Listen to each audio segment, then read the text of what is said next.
Look at you, Sabrina, riding all by yourself. Hi, Stacia. Good morning, pony girl. Do you have this up because Sabrina's controlling? Okay. Oh, that's okay. I'm gonna just watch her ride for a second. Look at you, Sabrina. That's so awesome. Loving horses is something that just was always in me. My mom said that it was one of the first words I ever spoke, and once I said it, and I never shut up, I've just always been a horse addict. You know, horse people aren't made; they're born, and there's just something in you that if you're born a horse person, you can't help it, and nothing can stop it. It's just there. So Stacia started out as a show horse. I started showing her when she was really young. As I got into film, I got interested in training her to be able to be used by film. And I also have always trained horses to do tricks. It's kind of just always been a fun thing for me to do. So I started looking into what you needed to do to make a horse usable for film, and it's actually really easy if you know how to train tricks. Hey, baby girl. This is all twisted up.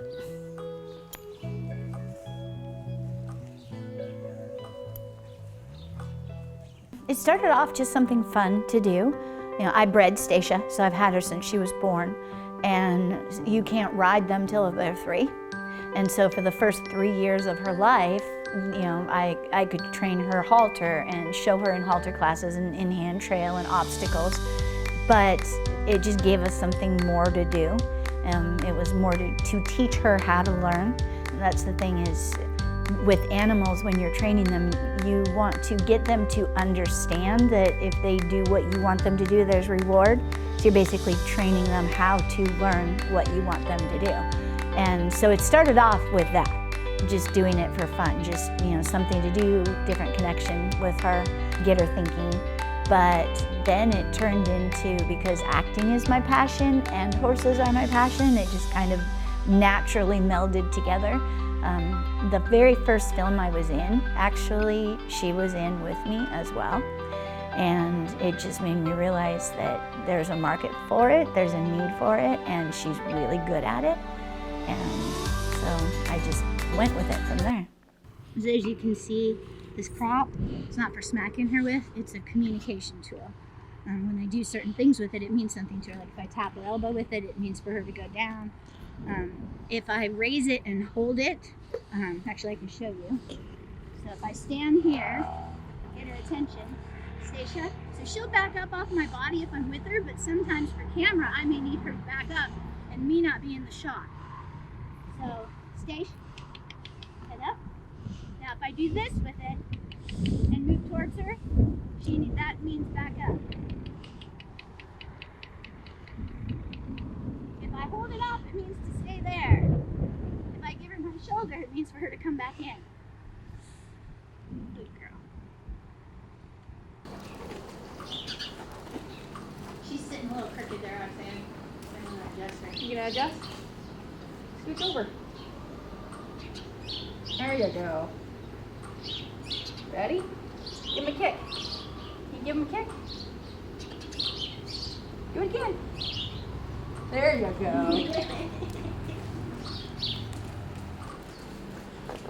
You having fun on the track? Yeah? Is riding your favorite thing ever? All right, are you ready to stop? You want to stop? You want to get off? Are you sure? A little bit further? Roxanne, like me, was a horse girl her whole life. No. And so it kind of makes sense that her kids are likely horse girls too. They rent the house next door from us and they board their horse here. And part of why they chose to rent our house was the ability to board their horse here so that they could have their horse close by and the kids could grow up with the horses.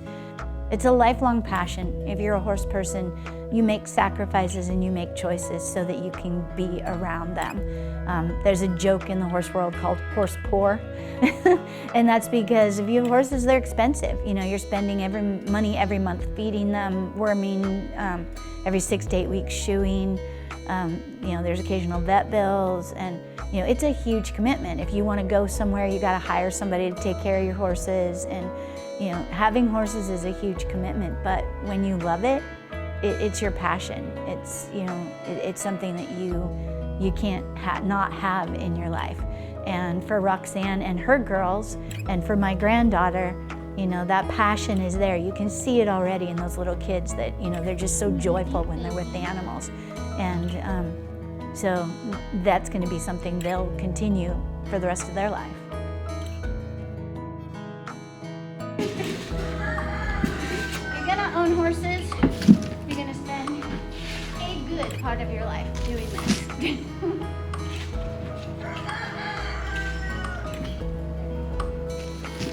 So having horses is a lot of work. They're expensive. It's an everyday thing. You got to clean the stalls every day, make sure the water's clean every day. It's, you know, a lot of grooming. You spend a lot more time actually taking care of them than you do riding them. But for a horse person, it's totally worth it. So, and it's kind of relaxing actually cleaning stalls. Almost every horse person I know, it says, you know, it's kind of a mindless task. So it's a thing that you're doing that gives you time to kind of think and process, and I just find it relaxing. But it's never been something that I really minded. I mean, there's days when you don't feel good or you're overtired and you're like, okay, I don't want to do this today. And you don't have a choice, you have to. If you have horses, unless you've got somebody else taking care of them for you, you get out there and you take care of them. But most days, I don't mind it at all. I would rather take care of them myself than have somebody else do it. Good girl, keep going. Good girl. Stacia, touch! Touch! Now you're gonna give a butt shot to the camera.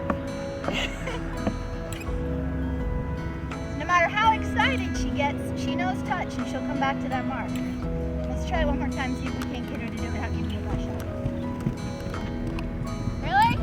Stacia! Hey! She'll be back. Come on! You might want to get the shot when she runs back down, because she will. She actually was being really good considering she hadn't been out in the field at all yet, and I haven't really worked the Liberty work with her that much lately. Normally if we have a film thing coming up, I prepare it and practice it with her. We did that once. I brought her out there in that field yesterday once and did it, and so just to make sure she would, and you know, she did. But her running off, she's just being a horse. So you have to recognize that and work with it. It's just like working with a little child. They're not going to listen to you perfectly all the time, but you train them and you teach them and you let them know they're good when they do it right. And when they do it wrong, you try again. and you just have to recognize that when you're dealing with horses, they're not always going to be perfect, you know?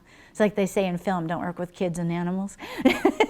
Because there's no guarantee that they're going to do what you're asking them at any given moment, you know? You train them as good as you can and hope for the best, and recognize that, yeah, they're going to listen to you most of the time because of their training, but there is going to be times when they just say, you know what, I'm done, forget it. Might take a minute. Like I said, you can't force them. They have to be trained that they want to work with you. When you're working a horse at Liberty, they're choosing to obey you. Her mother and her stall pasture mates are all up there. And so she decided she was going to take off, but she'll be back. Stacia, come on! Touch! Stacia! Come on! Don't stand there and ignore me, come on! She's ignoring me. I'll go get her. I'll be right back.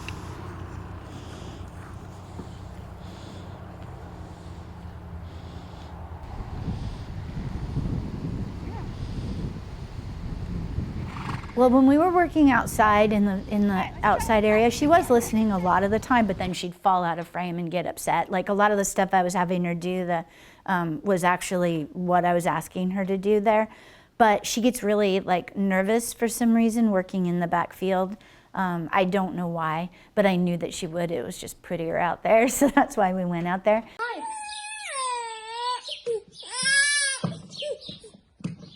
gotta walk again?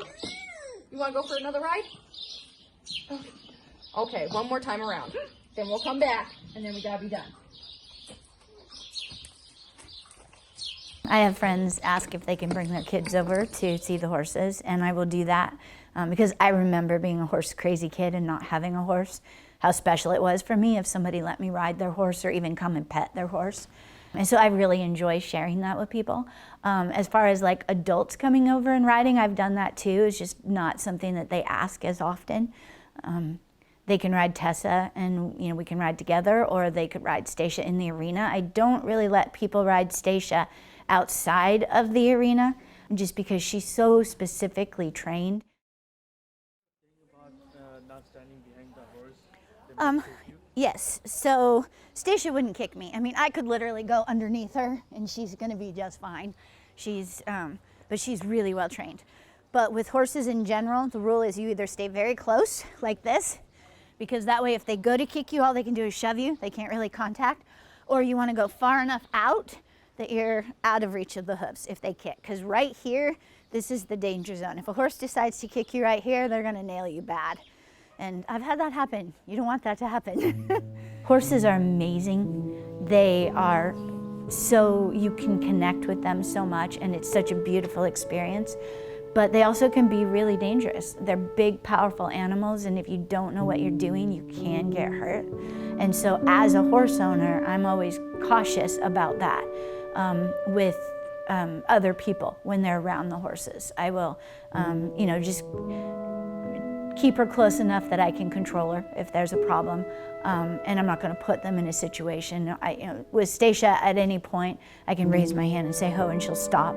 And so if I do have somebody riding her and I think that she's getting upset, I'll just cue her to stop.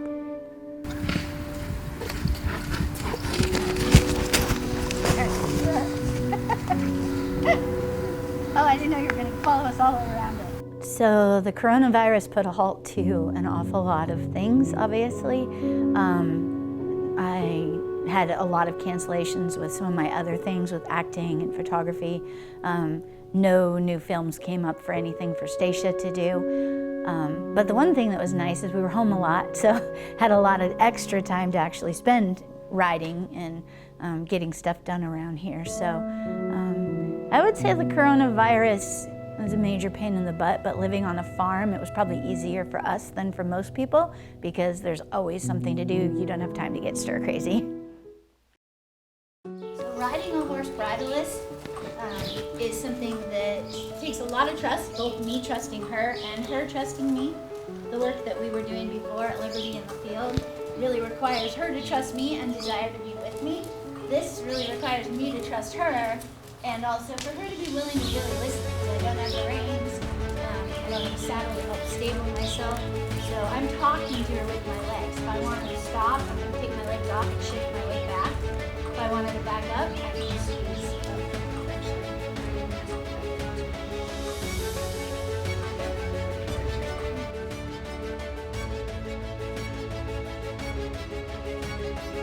with Stewie, it's interesting trying to train him to be safe for little kids because he's obviously way too small for adults to ride, and you don't want to put a kid on him until he learns to behave because you don't want to get bugged off. And so I spent a lot of time with him putting sacks on him. I put a sandbag on him. So you can see it, you gotta make your hand flat. You don't want your fingers to leave. Good job! Good job.